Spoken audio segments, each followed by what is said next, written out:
وہ لوگوں کو لے کر حملہ آور ہوئے لیکن قلعہ فتح نہ ہو سکا، وہ بھی واپس آ گئے۔ اس پر حضور صلی اللہ علیہ وآلہ وسلم نے فرمایا، اب میں جھنڈا ایسے آدمی کو دوں گا جسے اللہ اور اس کے رسول صلی اللہ علیہ وآلہ وسلم سے بہت محبت ہے، اللہ اس کے ہاتھوں فتح نصیب فرمائے گا اور وہ بھگوڑا بھی نہیں ہے۔ چنانچہ حضور صلی اللہ علیہ وسلم نے آدمی بھیج کر مجھے بلا لیا اور آپ صلی اللہ علیہ وسلم کی خدمت میں حاضر ہوا۔ میری آنکھ دکھ رہی تھی، مجھے کچھ نظر نہیں آ رہا تھا۔ حضور صلی اللہ علیہ وسلم نے میری آنکھوں پر لعاب لگایا اور یہ دعا کی کہ اے اللہ گرمی اور سردی سے اس کی حفاظت فرما۔ اس کے بعد مجھے نہ کبھی گرمی لگی اور نہ کبھی سردی۔ ایک شخص آپ رضی اللہ تعالیٰ عنہ کی خدمت اقدس میں حاضر ہوا تو آپ نے اس کو اس کی حالت بتا کر یہ بتایا کہ تم کو فلاں کھجور کے درخت پر پھانسی دی جائے گی۔ چنانچہ اس شخص کے بارے میں جو کچھ آپ رضی اللہ تعالیٰ عنہ نے فرمایا تھا وہ حرف بحرف درست نکلا اور آپ کی پیش گوئی پوری ہو کر رہی۔ ایک مرتبہ جب حضرت علی چھوٹی عمر کے تھے، یعنی ابھی جوانی کا وقت تھا، تو اس وقت نبی کریم صلی اللہ علیہ وسلم نے آپ کو گورنر بنا کر بھیجا۔ آپ تو فوراً عرض کرنے لگے کہ یا رسول اللہ مجھے سیاست نہیں آتی، میں دو لوگوں کے درمیان فیصلہ نہیں کر سکتا اور مصالحت کا طریقہ بھی میں نے کبھی نہیں سیکھا۔ تو رسول اللہ صلی اللہ علیہ وسلم نے فرمایا، اے علی میں تمہارے لیے دعا کرتا ہوں، تمہیں کبھی مشکل پیش نہ آئے گی، بس یہ یاد رکھنا کہ جب بھی تمہارے پاس کوئی شخص فریاد لے کر آئے تو تم دوسرے کی بات بھی مکمل سننا اور دوسرے شخص کی بات سنے بغیر کبھی فیصلہ نہ کرنا۔ حضرت علی فرماتے ہیں کہ اس دعا کی وجہ سے مجھے کبھی پریشانی نہیں ہوئی اور ہمیشہ فیصلہ کرنے میں اللہ تعالیٰ کی مدد ساتھ ہوتی تھی، اور میں اس نصیحت پر خوب عمل کیا کرتا تھا، جب تک دوسرے فریق کی بات نہ سن لوں کوئی نتیجہ اخذ نہیں کرتا تھا۔ یہ تو ایک چھوٹا سا واقعہ ہے۔ غزوہ خیبر میں جب حضرت علی رضی اللہ تعالیٰ عنہ کو رسول صلی اللہ علیہ وسلم نے جھنڈا عطا فرمایا اور کس شان سے فتح حاصل ہوئی، اس کا تذکرہ ہم آئندہ ویڈیو میں کریں گے۔ آپ کو بتاتا چلوں کہ حضرت علی رضی اللہ تعالیٰ عنہ ان خوش نصیب صحابہ میں سے جن کی کثرت ازدواج اور کثرت اولاد تھیں، یعنی آپ کی بیویاں بھی بہت ساری تھیں اور اولاد بھی بہت ساری تھیں۔ کثرت ازواج یعنی متعدد شادیوں کی فضیلت پر بہت سارے لوگ بیان کرتے ہیں اور اس کے اتنے فائدے ہیں کہ جہاں ایک سے زائد شادیوں کا رواج پڑ جائے وہاں سے بے حیائی رخصت ہو جاتی ہے، فسادات اور لڑکیوں کا گھر سے بھاگ جانا ختم ہو جاتا ہے، معاشرے میں امن و سکون پھیلنے لگتا ہے۔ اس لیے صحابہ کرام کے دور میں بھی اگر دیکھا جائے تو ایک شادی والے صحابہ بہت کم سننے کو ملتے ہیں، بلکہ کوئی صحابی ایسا ہی نہیں جس نے ایک شادی کی ہو، نہ ہونے کے برابر ہیں۔ اور حضرت علی کے بارے میں ایک روایت یہ بھی ہے کہ آپ کی 9 شادیاں تھیں، ٹوٹل 9 شادی، یعنی آپ طلاق بھی دے دیا کرتے تھے اور بیک وقت ایک سے زائد بیویاں بھی رکھ لیا کرتے تھے۔ اسی وجہ سے بعض روایت سے معلوم ہوا ہے کہ نبی اکرم صلی اللہ علیہ وسلم نے نکاح کے وقت حضرت علی سے فرمایا تھا کہ فاطمہ میری بیٹی ہے، میرے جگر کا ٹکڑا ہے، تم نے اس کو تکلیف دی تو مجھے بھی تکلیف ہوگی۔ بس محدثین اور مصنفین لکھتے ہیں کہ یہ ایک زبردست اشارہ تھا اس طرف کہ فاطمہ کے ہوتے ہوئے علی دوسری شادی نہ کریں، لہٰذا حضرت علی ہمیشہ اس پر قائم رہے۔ حالانکہ آپ کثرت سے طلاق دیا کرتے تھے اور آپ کی طبیعت بھی جلالی تھی، مگر حضرت فاطمہ کو کبھی نقصان نہیں پہنچایا، یعنی کوئی تکلیف نہیں پہنچائی۔ جب تک حضرت فاطمہ زندہ رہیں آپ ان کی خدمت کرتے رہے۔ پھر جب وہ اس دار فانی سے کوچ کر گئیں تو حضرت علی کی اولاد کی پرورش کے لیے بھی ایک خادمہ اور عورت چاہیے تھی، اس لیے حضرت علی نے دوسرے رشتے کی تلاش شروع کر دی۔ خدا کی قدرت دیکھیے اور قدرت کے فیصلے دیکھیے کہ جس عورت سے شادی ہوئی اس کا نام بھی فاطمہ تھا۔ البتہ یہ بعد میں ام البنین کے لقب سے مشہور ہوئی، کیونکہ ان کے بطن سے حضرت علی کے 4 بیٹے پیدا ہوئے تو ان کو بیٹوں کی ماں بھی کہا جاتا ہے۔ مگر یہ ایک نیک سیرت، سچی اور پاکیزہ خاتون تھی جنہوں نے پہلے دن ہی حضرت علی کو گزارش کر دی تھی کہ مجھے بچوں کے سامنے کبھی فاطمہ نہ کہیے گا، کیونکہ بچوں کو اپنی ماں کی یاد آئے گی۔ دوسری بات یہ ہے کہ میری اس فاطمہ تو زہرا خاتون جنت رضی اللہ تعالیٰ عنہ سے کوئی مناسبت ہی نہیں، میں ان کے قدموں کی خاک کے برابر بھی نہیں۔ وہ ایسی عظیم الشان اور مثالی عورت جنہوں نے فرمایا تھا کہ زندگی میں کبھی کسی نامحرم کی نظر مجھ پر نہیں پڑی، اور میرا جنازہ بھی رات کے اندھیرے میں نکالنا تاکہ جنازے پر بھی کسی نامحرم کی نظر نہ پڑے۔ تو ایسی عظیم خاتون کے ساتھ میری نسبت نہیں ہو سکتی، بلکہ میں تو خادمہ اور کنیزہ بن کر آئی ہوں تاکہ ان کے بچوں کی خدمت کر سکوں۔ فاطمہ تو زہرا کی سب سے بڑی فضیلت یہ ہے کہ وہ اہل بیت میں سے تھیں اور میں اہل بیت کی خادمہ ہوں۔ بلکہ آپ کے بطن سے جب بچے پیدا ہوئے تو ان کے نام یہ رکھے گئے عباس، عثمان، جعفر اور عبداللہ۔ یہ چاروں بیٹوں کو ماں نے حکم دیا تھا کہ خاتون جنت یعنی فاطمہ تو زہرا کے بیٹے حسن اور حسین کا ہمیشہ دھیان کرنا، ان کی اطاعت کرنا، ان کی کسی بات کے سامنے بحث نہ کرنا، اور ان کی جان تمہاری جان سے زیادہ قیمتی ہے، ان کا غلام بن کر رہنا، کیونکہ ہم اہل بیت کے غلام ہیں اور ان کے خدمتگار ہیں۔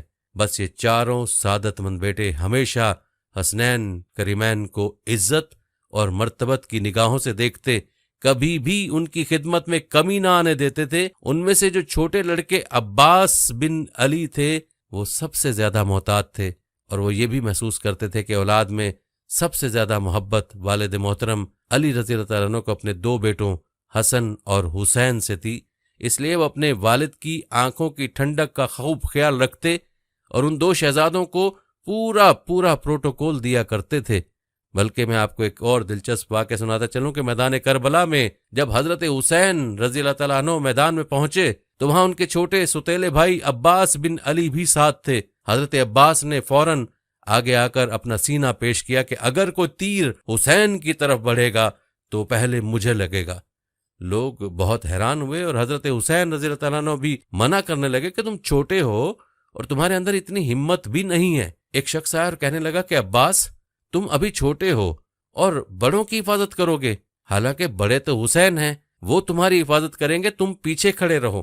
مگر عباس بن علی نے جو بہترین ماں کی تربیت یافتہ تھے عجیب و غریب جواب دیا جو آب زر سے لکھنے کے قابل ہے۔ کہنے لگے کہ حسین میرے والد کی آنکھوں کی ٹھنڈک ہیں، گویا میرے والد کی آنکھیں ہیں اور ہم اپنے والد کے بازو ہیں، تو بازو تو آنکھوں کی حفاظت کرتے ہی ہیں، اس میں کوئی حیرانی والی بات نہیں ہے۔ یہ سن کر حضرت حسین رضی اللہ تعالیٰ عنہ بھی اس اخلاص اور جذبے کو دیکھ کر بے حد خوش ہوئے اور فوراً فرمایا عباس جا کر پانی لے آؤ۔ جب حضرت عباس پانی لانے کے لیے گئے تو مخالفین نے آپ پر تیر چلا دی اور آپ کے گھٹنوں پر بھی تیر لگے اور آپ کو شہید کر دیا گیا۔ شہید ہونے سے پہلے جب آپ کو تیر لگے ہوئے تھے اور دونوں بازو بھی زخمی تھے یا پھر دونوں بازو تلواروں سے مخالفین نے کاٹ دیے تھے، تو اسی زخمی حالت میں جب آپ کو حضرت حسین رضی اللہ تعالیٰ عنہ کے پاس لایا گیا تو حضرت حسین کی آنکھوں میں آنسو آ گئے، کیونکہ ابھی کچھ دیر پہلے انہوں نے اپنے جذبات سے حضرت حسین کے کلیجے کو ٹھنڈک پہنچائی تھی، اور اب یہ اس حال میں پیش کیے گئے کہ دونوں گھٹنوں پر تیر لگے ہوئے ہیں اور یہ آنکھوں سے عرض کر رہے ہیں کہ ان تیروں کو اپنے مبارک ہاتھوں سے نکال دیجئے۔ جب حضرت حسین رضی اللہ تعالیٰ عنہ نے وہ تیر نکالے تو خوش بخت اور نیک سیرت ماں کے بیٹے عباس بن علی کہنے لگے کہ آقا، میری والدہ کو یہ پیغام ضرور پہنچا دیجئے گا کہ میں نے ہمیشہ آپ کی خدمت کی ہے اور آج اپنے دونوں ہاتھوں سے معذور ہونے کی وجہ سے آپ کو تکلیف تھی کہ آپ میرے گھٹنے میں پیوست تیروں کو نکال رہے ہیں، ورنہ اتنی بھی تکلیف آپ کو زندگی میں نہ پہنچنے دیتا۔ یہ تو ایک بیٹے کی داستان تھی۔ ام البنین کے باقی تینوں بیٹے بھی اسی جنگ کربلا یعنی میدان کربلا میں امام حسین رضی اللہ تعالیٰ عنہ پر اپنی جان نچھاور کر گئے اور کبھی بھی اپنی والدہ کی تربیت کو پھیکا نہ پڑنے دیا، اور جب جنگ ختم ہوئی تو اہل بیت کے مقام کو سمجھنے والی اور خود کو کنیز سمجھنے والی عورت ام البنین کو خبر پہنچائی گئی کہ تمہارا بیٹا عباس شہید ہو گیا، پھر بتایا گیا کہ جعفر شہید ہو گیا اور تمہارا بیٹا عبداللہ اور عثمان بھی شہید ہو گیا۔ اس عورت نے چیختے ہوئے کہا کہ مجھے صرف یہ بتاؤ کہ میرے یہ سب بیٹے حضرت حسین کی شہادت سے پہلے شہید ہوئے ہیں یا بعد میں؟ اس عورت کے جذبات اور احساسات اس طرح تھے کہ گویا اس کا دل پھٹ جائے گا۔ جب اس کو بتایا گیا کہ یہ سب پہلے شہید ہوئے اور انہوں نے خوب حفاظت کی اور حضرت حسین ان سب کے بعد شہید ہوئے، تب جا کر اس ماں کو سکون ملا جو اہل بیت کے مقام کو سمجھتی تھی اور اپنے بیٹوں سے زیادہ اہل بیت کی فکر رکھتی تھی۔ اس نے سکون کا سانس لیا اور شکر ادا کیا کہ الحمدللہ میرے بیٹوں نے حق ادا کر دیا۔ سبحان اللہ، اہل بیت کی بہت بڑی عظمت اور قدر ہے، اس کو شریعت میں خاص اہمیت دی گئی ہے۔ اسی طرح ایک واقعہ ایک زانیہ عورت کا جس نے غلطی سے زنا کر لیا تھا اور پھر حمل ٹھہر گیا، اس کا ناجائز دوست چھوڑ کر بھاگ گیا، یہ حضرت علی کرم اللہ وجہہ کا زمانہ تھا۔ یہ عورت بہت پریشان ہوئی، اپنے گناہ کا بوجھ اپنے ساتھ لے کر پھرتی تھی اور دل ہی دل میں ندامت تھی کہ اس گناہ کا خمیازہ کیسے بھگتنا ہوگا۔ بچہ بھی پیٹ میں ہے اور وہ شخص بھی بھاگ گیا۔ ایک دن جب اس پر حد سے زیادہ غلبہ ہوا اور آخرت کا عذاب اس کے سامنے تھا تو اس نے خود کو پاک کروانے اور دنیا میں ہی اپنی سزا حاصل کرنے کا ارادہ کیا۔ لہٰذا یہ امیر المومنین مسلمانوں کے خلیفہ حضرت علی کرم اللہ تعالی وجہہ کے پاس آئی، مسلسل روئے جا رہی تھی اور حمل بھی اس کے پیٹ میں ٹھہرا ہوا تھا۔ اس نے حضرت علی کے دربار میں جرم کا اقرار کیا کہ حضرت، میں نے زنا کیا اور میرے پیٹ میں یہ غلط بچہ ہے، جس کی سزا مجھے اس دنیا میں مل جانی چاہیے تاکہ آخرت کی ہمیشہ ہمیشہ کی سزا سے بچ جاؤں۔ حضرت علی کرم اللہ وجہہ بہت پریشان ہوئے کہ اس کا فیصلہ کیسے کیا جائے اور اس پر حد کیسے جاری کی جائے۔ چنانچہ انہوں نے کچھ مخصوص سوال کیے کہ زنا کیسے ہوا اور کب ہوا وغیرہ وغیرہ۔ ان کا ارادہ یہ تھا کہ اگر کوئی بھی شک و شبہ والی بات ہوگی یا عورت کمزور بات کرے گی تو اس سے حد ساکت ہو جائے گی اور اس کی جان بچ جائے گی، پھر امید ہے کہ اللہ تعالیٰ قیامت والے دن بھی اس کو معاف فرما دیں گے۔ مگر اس عورت نے ہر بات کا جواب دے دیا جس سے حد زنا جاری ہوتی تھی اور زنا ثابت ہوتا تھا۔ اب کی بار حضرت علی نے اس کو حکم دیا کہ تم جاؤ اور وضع حمل تک صبر کرو، یعنی ابھی اس بات کا کسی سے بھی تذکرہ نہ کرنا، جب بچہ پیدا ہو جائے تو پھر میرے پاس آنا تاکہ بچہ ضائع نہ ہو اور بلا وجہ بچے کی موت نہ ہو۔ وہ عورت یہ سن کر صبر میں آ گئی اور کہنے لگی ٹھیک ہے۔ چند ماہ بعد جب وضع حمل ہو گیا تو دوبارہ اس کو فکر لاحق ہوئی کہ اگر میں مر گئی تو مجھے آخرت میں زانیہ جیسا عذاب ملے گا، اس سے بہتر ہے کہ دنیا میں ہی سزا مل جائے تاکہ آخرت کی ہمیشہ ہمیشہ رسوائی سے بچ جاؤں۔ وہ بچے کی ولادت سے فارغ ہوتے ہی دوبارہ حضرت علی کے دربار میں حاضر ہو گئی۔ حضرت علی پھر پریشان ہو گئے کہ میں نے تو سوچا تھا کہ یہ اپنا گناہ بھول جائے گی اور بچے کی خوشی سے اس کا خیال بدل جائے گا، مگر یہ پھر آ گئی۔ دوبارہ آپ نے وہی سوال دہرائے اور اس عورت نے تفصیلی حال بتلایا جس سے زنا ثابت ہوتا تھا، کوئی بھی شک و شبہ والی بات نہیں تھی۔ اب حضرت علی رضی اللہ تعالیٰ عنہ نے حکم فرمایا کہ تم ابھی جاؤ اور بچے کو دودھ پلاؤ، تمہارے علاوہ بچے کا کوئی وارث نہیں ہے اور اس کو پالنے والا بھی کوئی نہیں ہے، لہٰذا کم از کم 2 سال تک اس کو دودھ پلاؤ اور پھر واپس آنا، پھر حد جاری کریں گے۔ اس مرتبہ دوبارہ اس عورت کو سکون ہو گیا اور صبر آ گیا۔ وہ سوچنے لگی کہ بچے کا کوئی قصور نہیں ہے کہ میں اس کو اکیلا چھوڑ کر حد جاری کروا کے مر جاؤں۔ چنانچہ وہ 2 سال تک خوش و خرم رہی اور خوب توجہ اور محبت سے اپنے بچے کو پالا۔ جب وہ بچہ 2 سال کا ہو گیا اور کھانا وغیرہ کھانے لگا تو یہ عورت اب تیسری مرتبہ حاضر ہوئی۔ اب یہ پہلے سے بھی زیادہ بے چین تھی اور اصرار کر رہی تھی کہ مجھ پر حد جاری کی جائے، میرا گناہ بخشوایا جائے اور مجھے پاک کیا جائے، مجھے طہارت عطا فرمائے۔ اب یہ تیسری شہادت اس کی خود کی ہو چکی تھی۔ جب حضرت علی نے دوبارہ وہی سوال دہرائے اور کوئی شک و شبہ والی بات سامنے نہ آئی تو 3 شہادتیں اس کی زنا کی اس کی زبان سے موصول ہو چکی تھیں۔ حضرت علی بہت پریشان تھے کہ اب کون سی ایسی بات کی جائے کہ یہ عورت واپس نہ آئے اور اللہ تعالیٰ سے توبہ کر لے تاکہ اللہ تعالیٰ اس کے گناہ کو معاف کر دیں، کیونکہ جب یہ چوتھی مرتبہ آئے گی اور 4 شہادتیں اس کی زبان سے پوری ہو جائیں گی تو پھر حد جاری کرنا ضروری ہو جائے گا۔ چنانچہ بہت سوچ بچار کے بعد حضرت علی کرم اللہ تعالیٰ وجہ نے ارشاد فرمایا، اے عورت، ابھی تمہارے بچے کا شیر خواری کا زمانہ ختم ہو چکا ہے، مگر اس کو پالنے والا تمہارے علاوہ کوئی نہیں ہے، اس لیے اگر اس کو اکیلا چھوڑ دیا تو بہت امید ہے کہ وہ زندہ نہیں بچ پائے گا، اس لیے بچے کی زندگی بچانے کے لیے فیصلہ کرنا ضروری ہے کہ تم جا کر بچے کی پرورش کرو اور اس کا اتنا خود مختار بنا دو کہ اگر چھت پر اکیلا چھوڑ دیا جائے تو وہ نیچے نہ گرے۔ یہ عورت اس عجیب و غریب فیصلے پر حیران ضرور ہوئی، مگر امیر المومنین کا یہ فیصلہ تھا اس لیے مان لیا۔ امیر المومنین حضرت علی کرم اللہ تعالیٰ وجہ اس عورت کو زندہ رکھنا چاہتے تھے تاکہ یہ توبہ کر لے اور اس کی توبہ کی وجہ سے اللہ تعالیٰ اس کے گناہ کو معاف کر دیں۔ آپ کو امید تھی کہ اب تو یہ لوٹ کر نہیں آئے گی، کیونکہ کم از کم 10-12 سال تک بچہ اس قابل نہیں ہوتا کہ اس کو چھت پر اکیلا چھوڑا جا سکے، لہٰذا حضرت علی کو یہ واقعہ بالکل بھول گیا۔ مگر یہ عورت اس گناہ کی ندامت اپنے دل میں لیے ہوئے تھی۔ کئی سال گزرنے کے بعد یہ واپس حضرت علی کے پاس حاضر ہونے کے لیے گھر سے نکلی۔ راستے میں اس کو ایک صحابی مل گئے جن کو معلوم ہوا کہ یہ عورت طہارت چاہتی ہے اور حد جاری کروانا چاہتی ہے، مگر بچے کی فکر کی وجہ سے پریشان ہے، تو انہوں نے اس عورت کو تسلی دلائی کہ میں خود اس بچے کی کفالت کروں گا۔ لہٰذا وہ عورت اس صحابی کو لے کر امیر المومنین کے دربار میں آئی۔ جب حضرت علی رضی اللہ تعالیٰ عنہ نے دیکھا کہ بچہ اب کچھ بڑا ہو گیا اور عورت بھی دوبارہ اسی اصرار کے ساتھ حاضر ہو چکی ہے کہ میں طہارت چاہتی ہوں، تو آپ نے دوبارہ بچے کی طرف دیکھا تو یہ بات بھی معلوم ہوئی کہ اس صحابی نے بچے کی کفالت کا پورا ذمہ لے لیا۔ یہ بات سن کر حضرت علی کا چہرہ غصے اور ناراضگی سے سرخ ہو گیا۔ وہ صحابی ڈر گئے اور کہنے لگے کہ امیر المومنین، کیا میری کفالت کی وجہ سے آپ پریشان ہو گئے؟ حضرت علی دل ہی دل میں سوچ رہے تھے کہ یا الہی، اب تو 4 شہادتیں بھی پوری ہو گئیں اور بچے کی وجہ سے اس عورت کو حد زنا کی تکلیف سے بچانا چاہتا تھا، مگر اس صحابی نے وہ عذر بھی ختم کر دیا۔ چنانچہ اب اعلان ہو گیا کہ اس عورت پر حد زنا جاری کی جائے گی، یعنی سب لوگوں کے سامنے اس کو زندہ سنگسار کیا جائے گا۔ حضرت علی نے مقام کی نشاندہی کر دی کہ فلاں مقام پر اس عورت کو سزا جاری کی جائے گی، سب لوگ اس مقررہ وقت پر پتھر لے کر پہنچ جائیں۔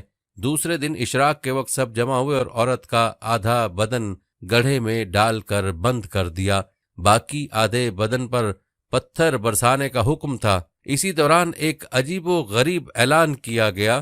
حضرت علی ایک اونچی چیز پر چڑھ کر لوگوں سے مخاطب اور فرمایا، تم میں سے کوئی بھی ایسا شخص اس کو پتھر نہیں مار سکتا جس کی اپنی گردن پر حد ہو۔ یہ عجیب و غریب شرط سن کر وہاں کے سارے لوگ منتشر ہو گئے۔ وہ سمجھ چکے تھے کہ پتھر مارنے میں تخفیف کی جا رہی ہے، لہٰذا صرف 2 بندے وہاں پر موجود تھے، حسنین کریمین، یعنی حضرت حسن رضی اللہ تعالیٰ عنہ اور حضرت حسین رضی اللہ تعالیٰ عنہ۔ آخر کار انہی 2 نے پتھر مار مار کر اس عورت کو طہارت بخشی اور دنیا میں ہی اس کے کیے کی سزا دے دی تاکہ وہ آخرت میں ہمیشہ ہمیشہ کے لیے سرخرو ہو جائے۔ ناظرین، ہمارے سردار حضرت علی رضی اللہ تعالیٰ عنہ نے 4 برس 9 ماہ چند دن امور خلافت سر انجام دیا۔ آخر کار اس دنیا میں 63 سال گزار کر خارجی ابن ملجم کے ہاتھوں کوفہ میں 21 رمضان المبارک 40 ہجری کو شہادت پائی۔ ہماری اللہ سے دعا کہ اللہ پاک حضرت علی کی قبر مبارک پر لاکھوں کروڑوں رحمتوں کا نزول فرمائے اور ہمیں حضرت علی جیسا حکمران بار بار نصیب فرمائے۔ ناظرین، حضرت علی رضی اللہ تعالیٰ عنہ کے فضائل اور کمالات اور ان کی سیرت کے درخشاں پہلو تو بے شمار ہیں، طوالت کے خوف سے ان سب کا احاطہ نہیں کیا جا سکتا۔ آخر میں عرض ہے کہ حضرت علی رضی اللہ تعالیٰ عنہ اور ان کی آل نسب خاندان سے عقیدت کے اظہار کے لیے اپنے گھر میں بچوں کا نام علی رکھیں۔ اللہ تعالیٰ ہمیں ان بزرگ ہستیوں کے نقش قدم پر چلائے۔ اللہ تعالیٰ مجھے اور تمام مسلمانوں کو حضرت علی رضی اللہ تعالیٰ عنہ کی سیرت سے رہنمائی حاصل کر کے اپنی زندگیوں کو سنوارنے کی توفیق عطا فرمائے، آمین یا رب العالمین۔ اور آپ کے گھٹنوں پر بھی تیر لگے اور آپ کو شہید کر دیا گیا۔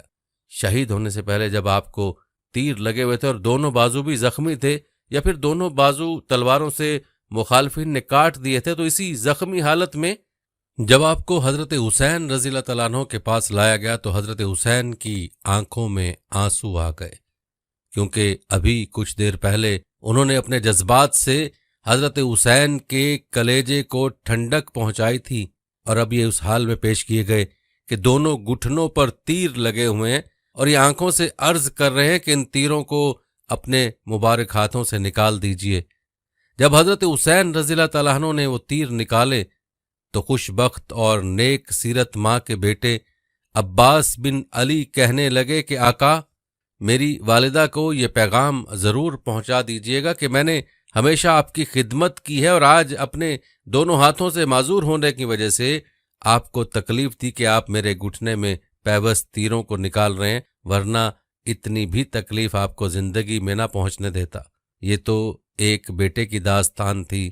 ام البنین کے باقی تینوں بیٹے بھی اسی جنگ کربلا یعنی میدان کربلا میں امام حسین رضی اللہ تعالیٰ عنہ پر اپنی جان نچھاور کر گئے اور کبھی بھی اپنی والدہ کی تربیت کو پھیکا نہ پڑنے دیا۔ اور جب جنگ ختم ہوئی تو اہل بیت کے مقام کو سمجھنے والی اور خود کو کنیز سمجھنے والی عورت ام البنین کو خبر پہنچائی گئی کہ تمہارا بیٹا عباس شہید ہو گیا۔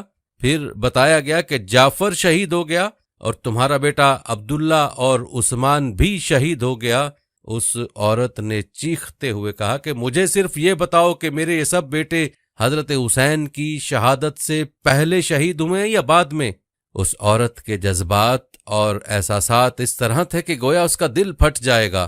جب اس کو بتایا گیا کہ یہ سب پہلے شہید ہوئے اور انہوں نے خوب حفاظت کی اور حضرت حسین ان سب کے بعد شہید ہوئے، تب جا کر اس ماں کو سکون ملا جو اہل بیت کے مقام کو سمجھتی تھی اور اپنے بیٹوں سے زیادہ اہل بیت کی فکر رکھتی تھی۔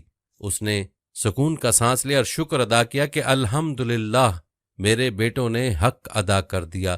سبحان اللہ، اہل بیت کی بہت بڑی عظمت اور قدر ہے، اس کو شریعت میں خاص اہمیت دی گئی ہے۔ اسی طرح ایک واقعہ ایک زانیہ عورت کا جس نے غلطی سے زنا کر لیا تھا اور پھر حمل ٹھہر گیا، اس کا ناجائز دوست چھوڑ کر بھاگ گیا۔ یہ حضرت علی کرم اللہ وجہہ کا زمانہ تھا۔ یہ عورت بہت پریشان ہوئی، اپنے گناہ کا بوجھ اپنے ساتھ لے کر پھرتی تھی اور دل ہی دل میں ندامت تھی کہ اس گناہ کا خمیازہ کیسے بھگتنا ہوگا۔ بچہ بھی پیٹ میں ہے اور وہ شخص بھی بھاگ گیا۔ ایک دن جب اس پر حد سے زیادہ غلبہ ہوا اور آخرت کا عذاب اس کے سامنے تھا تو اس نے خود کو پاک کروانے اور دنیا میں ہی اپنی سزا حاصل کرنے کا ارادہ کیا۔ لہٰذا یہ امیر المومنین مسلمانوں کے خلیفہ حضرت علی کرم اللہ تعالی وجہہ کے پاس آئی، مسلسل روئے جا رہی تھی اور حمل بھی اس کے پیٹ میں ٹھہرا ہوا تھا۔ اس نے حضرت علی کے دربار میں جرم کا اقرار کیا کہ حضرت میں نے زنا کیا اور میرے پیٹ میں یہ غلط بچہ ہے جس کی سزا مجھے اس دنیا میں مل جانی چاہیے تاکہ آخرت کی ہمیشہ ہمیشہ کی سزا سے بچ جاؤں۔ حضرت علی کرم اللہ وجہہ بہت پریشان ہوئے کہ اس کا فیصلہ کیسے کیا جائے، اس پر حد کیسے جاری کی جائے۔ چنانچہ انہوں نے کچھ مخصوص سوال کیے کہ زنا کیسے ہوا اور کب ہوا وغیرہ وغیرہ۔ ان کا ارادہ یہ تھا کہ اگر کوئی بھی شک و شبہ والی بات ہوگی یا عورت کمزور بات کرے گی تو اس سے حد ساکت ہو جائے گی اور اس کی جان بچ جائے گی، پھر امید ہے کہ اللہ تعالیٰ قیامت والے دن بھی اس کو معاف فرما دیں گے۔ مگر اس عورت نے ہر بات کا جواب دے دیا جس سے حد زنا جاری ہوتی تھی اور زنا ثابت ہوتا تھا۔ اب کی بار حضرت علی نے اس کو حکم دیا کہ تم جاؤ اور وضع حمل تک صبر کرو، یعنی ابھی اس بات کا کسی سے بھی تذکرہ نہ کرنا، جب بچہ پیدا ہو جائے تو پھر میرے پاس آنا تاکہ بچہ ضائع نہ ہو اور بلا وجہ بچے کی موت نہ ہو۔ وہ عورت یہ سن کر صبر میں آ گئی اور کہنے لگی ٹھیک ہے۔ چند ماہ بعد جب وضع حمل ہو گیا تو دوبارہ اس کو فکر لاحق ہوئی کہ اگر میں مر گئی تو مجھے آخرت میں زانیہ جیسا عذاب ملے گا، اس سے بہتر ہے کہ دنیا میں ہی سزا مل جائے تاکہ آخرت کی ہمیشہ ہمیشہ رسوائی سے بچ جاؤں۔ وہ بچے کی ولادت سے فارغ ہوتے ہی دوبارہ حضرت علی کے دربار میں حاضر ہو گئی۔ حضرت علی پھر پریشان ہو گئے کہ میں نے تو سوچا تھا کہ یہ اپنا گناہ بھول جائے گی اور بچے کی خوشی سے اس کا خیال بدل جائے گا، مگر یہ پھر آ گئی۔ دوبارہ آپ نے وہی سوال دہرائے اور اس عورت نے تفصیلی حال بتلایا جس سے زنا ثابت ہوتا تھا، کوئی بھی شک و شبہ والی بات نہیں تھی۔ اب حضرت علی رضی اللہ تعالیٰ عنہ نے حکم فرمایا کہ تم ابھی جاؤ اور بچے کو دودھ پلاؤ، تمہارے علاوہ بچے کا کوئی وارث نہیں ہے اور اس کو پالنے والا بھی کوئی نہیں ہے، لہٰذا کم از کم 2 سال تک اس کو دودھ پلاؤ اور پھر واپس آنا، پھر حد جاری کریں گے۔ اس مرتبہ دوبارہ اس عورت کو سکون ہو گیا اور صبر آ گیا۔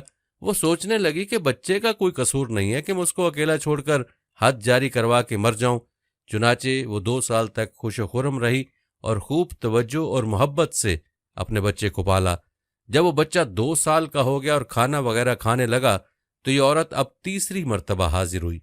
اب یہ پہلے سے بھی زیادہ بے چین تھی اور اصرار کر رہی تھی کہ مجھ پر حد جاری کی جائے، میرا گناہ بخشوایا جائے اور مجھے پاک کیا جائے، مجھے طہارت عطا فرمائے۔ اب یہ تیسری شہادت اس کی خود کی ہو چکی تھی۔ جب حضرت علی نے دوبارہ وہی سوال دہرائے اور کوئی شک و شبہ والی بات سامنے نہ آئی تو 3 شہادتیں اس کی زنا کی اس کی زبان سے موصول ہو چکی تھیں۔ حضرت علی بہت پریشان تھے کہ اب کون سی ایسی بات کی جائے کہ یہ عورت واپس نہ آئے اور اللہ تعالیٰ سے توبہ کر لے تاکہ اللہ تعالیٰ اس کے گناہ کو معاف کر دیں، کیونکہ جب یہ 4تھی مرتبہ آئے گی اور 4 شہادتیں اس کی زبان سے پوری ہو جائیں گی تو پھر حد جاری کرنا ضروری ہو جائے گا۔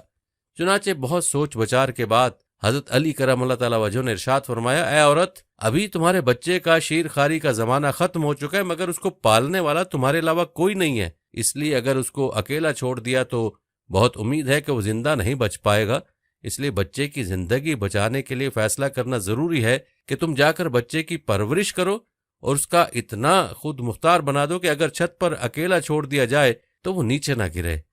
یہ عورت اس عجیب و غریب فیصلے پر حیران ضرور ہوئی، مگر امیر المومنین کا یہ فیصلہ تھا اس لیے مان لیا۔ امیر المومنین حضرت علی کرم اللہ تعالیٰ وجہ اس عورت کو زندہ رکھنا چاہتے تھے تاکہ یہ توبہ کر لے اور اس کی توبہ کی وجہ سے اللہ تعالیٰ اس کے گناہ کو معاف کر دیں۔ آپ کو امید تھی کہ اب تو یہ لوٹ کر نہیں آئے گی، کیونکہ کم از کم 10-12 سال تک بچہ اس قابل نہیں ہوتا کہ اس کو چھت پر اکیلا چھوڑا جا سکے، لہٰذا حضرت علی کو یہ واقعہ بالکل بھول گیا۔ مگر یہ عورت اس گناہ کی ندامت اپنے دل میں لیے ہوئے تھی۔ کئی سال گزرنے کے بعد یہ واپس حضرت علی کے پاس حاضر ہونے کے لیے گھر سے نکلی۔ راستے میں اس کو ایک صحابی مل گئے جن کو معلوم ہوا کہ یہ عورت طہارت چاہتی ہے اور حد جاری کروانا چاہتی ہے، مگر بچے کی فکر کی وجہ سے پریشان ہے، تو انہوں نے اس عورت کو تسلی دلائی کہ میں خود اس بچے کی کفالت کروں گا۔ لہٰذا وہ عورت اس صحابی کو لے کر امیر المومنین کے دربار میں آئی۔ جب حضرت علی رضی اللہ تعالیٰ عنہ نے دیکھا کہ بچہ اب کچھ بڑا ہو گیا اور عورت بھی دوبارہ اسی اصرار کے ساتھ حاضر ہو چکی ہے کہ میں طہارت چاہتی ہوں، تو آپ نے دوبارہ بچے کی طرف دیکھا تو یہ بات بھی معلوم ہوئی کہ اس صحابی نے بچے کی کفالت کا پورا ذمہ لے لیا۔ یہ بات سن کر حضرت علی کا چہرہ غصے اور ناراضگی سے سرخ ہو گیا۔ وہ صحابی ڈر گئے اور کہنے لگے کہ امیر المومنین، کیا میری کفالت کی وجہ سے آپ پریشان ہو گئے؟ حضرت علی دل ہی دل میں سوچ رہے تھے کہ یا الہی، اب تو 4 شہادتیں بھی پوری ہو گئیں اور بچے کی وجہ سے اس عورت کو حد زنا کی تکلیف سے بچانا چاہتا تھا، مگر اس صحابی نے وہ عذر بھی ختم کر دیا۔ چنانچہ اب اعلان ہو گیا کہ اس عورت پر حد زنا جاری کی جائے گی، یعنی سب لوگوں کے سامنے اس کو زندہ سنگسار کیا جائے گا۔ حضرت علی نے مقام کی نشاندہی کر دی کہ فلاں مقام پر اس عورت کو سزا جاری کی جائے گی، سب لوگ اس مقررہ وقت پر پتھر لے کر پہنچ جائیں۔ دوسرے دن اشراق کے وقت سب جمع ہوئے اور عورت کا آدھا بدن گڑھے میں ڈال کر بند کر دیا، باقی آدھے بدن پر پتھر برسانے کا حکم تھا۔ اسی دوران ایک عجیب و غریب اعلان کیا گیا۔ حضرت علی ایک اونچی چیز پر چڑھ کر لوگوں سے مخاطب اور فرمایا، تم میں سے کوئی بھی ایسا شخص اس کو پتھر نہیں مار سکتا جس کی اپنی گردن پر حد ہو۔ یہ عجیب و غریب شرط سن کر وہاں کے سارے لوگ منتشر ہو گئے۔ وہ سمجھ چکے تھے کہ پتھر مارنے میں تخفیف کی جا رہی ہے، لہٰذا صرف 2 بندے وہاں پر موجود تھے، حسنین کریمین، یعنی حضرت حسن رضی اللہ تعالیٰ عنہ اور حضرت حسین رضی اللہ تعالیٰ عنہ۔ آخر کار انہی 2 نے پتھر مار مار کر اس عورت کو طہارت بخشی اور دنیا میں ہی اس کے کیے کی سزا دے دی تاکہ وہ آخرت میں ہمیشہ ہمیشہ کے لیے سرخرو ہو جائے۔ ناظرین، ہمارے سردار حضرت علی رضی اللہ تعالیٰ عنہ نے 4 برس 9 ماہ چند دن امور خلافت سر انجام دیا۔ آخر کار اس دنیا میں 63 سال گزار کر خارجی ابن ملجم کے ہاتھوں کوفہ میں 21 رمضان المبارک 40 ہجری کو شہادت پائی۔ ہماری اللہ سے دعا ہے کہ اللہ پاک حضرت علی کی قبر مبارک پر لاکھوں کروڑوں رحمتوں کا نزول فرمائے اور ہمیں حضرت علی جیسا حکمران بار بار نصیب فرمائے۔ ناظرین، حضرت علی رضی اللہ تعالیٰ عنہ کے فضائل اور کمالات اور ان کی سیرت کے درخشاں پہلو تو بے شمار ہیں، طوالت کے خوف سے ان سب کا احاطہ نہیں کیا جا سکتا۔ آخر میں عرض ہے کہ حضرت علی رضی اللہ تعالیٰ عنہ اور ان کی آل نسب خاندان سے عقیدت کے اظہار کے لیے اپنے گھر میں بچوں کا نام علی رکھیں۔ اللہ تعالیٰ ہمیں ان بزرگ ہستیوں کے نقش قدم پر چلائے۔ اللہ تعالیٰ مجھے اور تمام مسلمانوں کو حضرت علی رضی اللہ تعالیٰ عنہ کی سیرت سے رہنمائی حاصل کر کے اپنی زندگیوں کو سنوارنے کی توفیق عطا فرمائے، آمین یا رب العالمین۔ بچ پائے گا، اس لیے بچے کی زندگی بچانے کے لیے فیصلہ کرنا ضروری ہے کہ تم جا کر بچے کی پرورش کرو اور اس کا اتنا خود مختار بنا دو کہ اگر چھت پر اکیلا چھوڑ دیا جائے تو وہ نیچے نہ گرے۔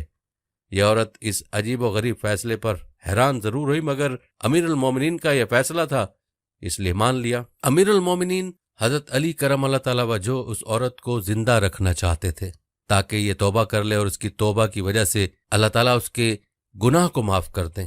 آپ کو امید تھی کہ اب تو یہ لوٹ کر نہیں آئے گی، کیونکہ کم از کم 10-12 سال تک بچہ اس قابل نہیں ہوتا کہ اس کو چھت پر اکیلا چھوڑا جا سکے۔ لہٰذا حضرت علی کو یہ واقعہ بالکل بھول گیا، مگر یہ عورت اس گناہ کی ندامت اپنے دل میں لیے ہوئے تھی۔ کئی سال گزرنے کے بعد یہ واپس حضرت علی کے پاس حاضر ہونے کے لیے گھر سے نکلی۔ راستے میں اس کو ایک صحابی مل گئے جن کو معلوم ہوا کہ یہ عورت طہارت چاہتی ہے اور حد جاری کروانا چاہتی ہے، مگر بچے کی فکر کی وجہ سے پریشان ہے۔ تو انہوں نے اس عورت کو تسلی دلائی کہ میں خود اس بچے کی کفالت کروں گا۔ لہٰذا وہ عورت اس صحابی کو لے کر امیر المومنین کے دربار میں آئی۔ جب حضرت علی رضی اللہ تعالیٰ عنہ نے دیکھا کہ بچہ اب کچھ بڑا ہو گیا اور عورت بھی دوبارہ اسی اصرار کے ساتھ حاضر ہو چکی ہے کہ میں طہارت چاہتی ہوں، تو آپ نے دوبارہ بچے کی طرف دیکھا تو یہ بات بھی معلوم ہوئی کہ صحابی نے بچے کی کفالت کا پورا ذمہ لے لیا۔ یہ بات سن کر حضرت علی کا چہرہ غصے اور ناراضگی سے سرخ ہو گیا۔ وہ صحابی ڈر گئے اور کہنے لگے کہ امیر المومنین، کیا میری کفالت کی وجہ سے آپ پریشان ہو گئے؟ حضرت علی دل ہی دل میں سوچ رہے تھے کہ یا الہی، اب تو 4 شہادتیں بھی پوری ہو گئیں اور بچے کی وجہ سے اس عورت کو حد زنا کی تکلیف سے بچانا چاہتا تھا، مگر اس صحابی نے وہ عذر بھی ختم کر دیا۔ چنانچہ اب اعلان ہو گیا کہ اس عورت پر حد زنا جاری کی جائے گی، یعنی سب لوگوں کے سامنے اس کو زندہ سنگسار کیا جائے گا۔ حضرت علی نے مقام کی نشاندہی کر دی کہ فلاں مقام پر اس عورت کو سزا جاری کی جائے گی، سب لوگ اس مقررہ وقت پر پتھر لے کر پہنچ جائیں۔ دوسرے دن اشراق کے وقت سب جمع ہوئے اور عورت کا آدھا بدن گڑھے میں ڈال کر بند کر دیا، باقی آدھے بدن پر پتھر برسانے کا حکم تھا۔ اسی دوران ایک عجیب و غریب اعلان کیا گیا۔ حضرت علی ایک اونچی چیز پر چڑھ کر لوگوں سے مخاطب اور فرمایا، تم میں سے کوئی بھی ایسا شخص اس کو پتھر نہیں مار سکتا جس کی اپنی گردن پر حد ہو۔ یہ عجیب و غریب شرط سن کر وہاں کے سارے لوگ منتشر ہو گئے۔ وہ سمجھ چکے تھے کہ پتھر مارنے میں تخفیف کی جا رہی ہے، لہٰذا صرف 2 بندے وہاں پر موجود تھے، حسنین کریمین، یعنی حضرت حسن رضی اللہ تعالیٰ عنہ اور حضرت حسین رضی اللہ تعالیٰ عنہ۔ آخر کار انہی 2 نے پتھر مار مار کر اس عورت کو طہارت بخشی اور دنیا میں ہی اس کے کیے کی سزا دے دی تاکہ وہ آخرت میں ہمیشہ ہمیشہ کے لیے سرخرو ہو جائے۔ ناظرین، ہمارے سردار حضرت علی رضی اللہ تعالیٰ عنہ نے 4 برس 9 ماہ چند دن امور خلافت سر انجام دیا۔ آخر کار اس دنیا میں 63 سال گزار کر خارجی ابن ملجم کے ہاتھوں کوفہ میں 21 رمضان المبارک 40 ہجری کو شہادت پائی۔ ہماری اللہ سے دعا کہ اللہ پاک حضرت علی کی قبر مبارک پر لاکھوں کروڑوں رحمتوں کا نزول فرمائے اور ہمیں حضرت علی جیسا حکمران بار بار نصیب فرمائے۔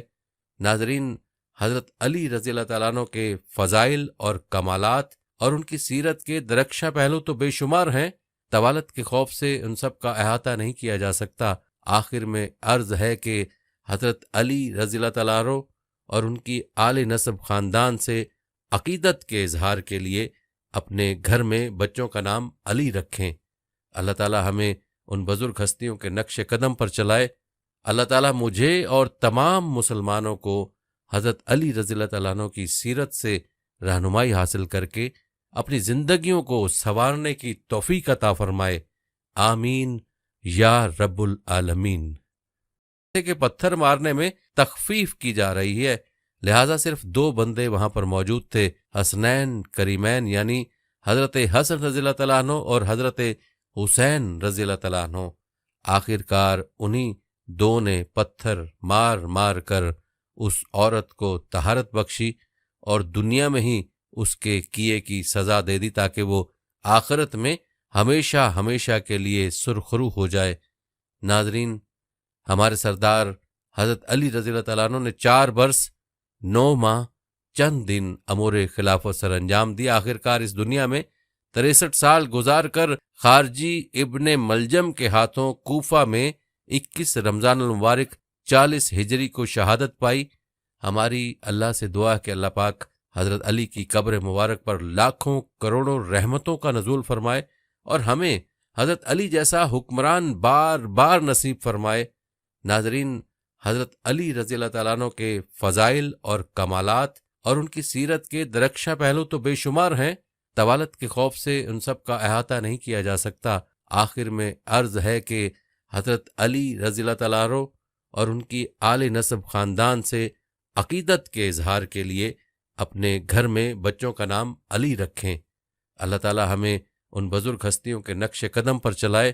اللہ تعالیٰ مجھے اور تمام مسلمانوں کو حضرت علی رضی اللہ تعالیٰ عنہ کی سیرت سے رہنمائی حاصل کر کے اپنی زندگیوں کو سنوارنے کی توفیق عطا فرمائے، آمین یا رب العالمین۔ فضائل اور کمالات اور ان کی سیرت کے درخشاں پہلو تو بے شمار ہیں، طوالت کے خوف سے ان سب کا احاطہ نہیں کیا جا سکتا۔ آخر میں عرض ہے کہ حضرت علی رضی اللہ تعالیٰ عنہ اور ان کی آل نسب خاندان سے عقیدت کے اظہار کے لیے اپنے گھر میں بچوں کا نام علی رکھیں۔ اللہ تعالیٰ ہمیں ان بزرگ ہستیوں کے نقش قدم پر چلائے۔ اللہ تعالیٰ مجھے اور تمام مسلمانوں کو حضرت علی رضی اللہ تعالیٰ عنہ کی سیرت سے رہنمائی حاصل کر کے اپنی زندگیوں کو سنوارنے کی توفیق عطا فرمائے، آمین یا رب العالمین۔